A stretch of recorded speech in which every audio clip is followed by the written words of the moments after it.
చెప్పాడు కదా ఆయన, పని చేయకుండా అన్నీ అయిపోతాయని. అందుకే కదా ఈ పని చేశాడు. ఇప్పుడు 3 బ్రీచ్ చేసుకుంటూ చూడని వ్యక్తిని ఏమంటాం మనం?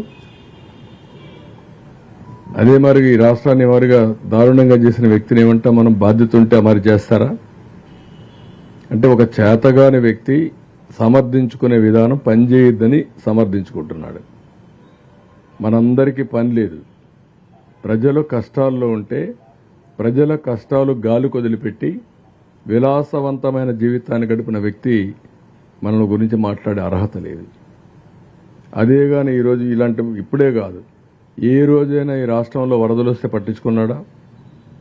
వరద వస్తే బాపట్లలో కార్పెట్ వేసుకొని నడిచిన వ్యక్తి, డయాస్ పెట్టి పొలంలో నష్టాన్ని చూసిన వ్యక్తి, ఇప్పుడు నేను బురదలో తిరిగాను కాబట్టి బురద నీటిలోకి వచ్చాడు.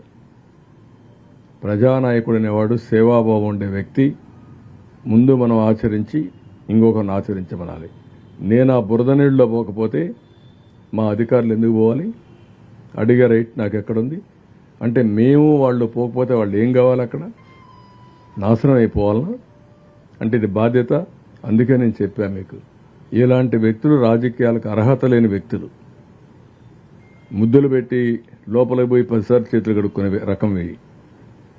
అంటే ఇవన్నీ డ్రామాలు ఆడితే రాజకీయాలు రాణించలేరు. సిన్సియారిటీ ఉండాలి, మనస్సాక్షిగా పనిచేయాలి.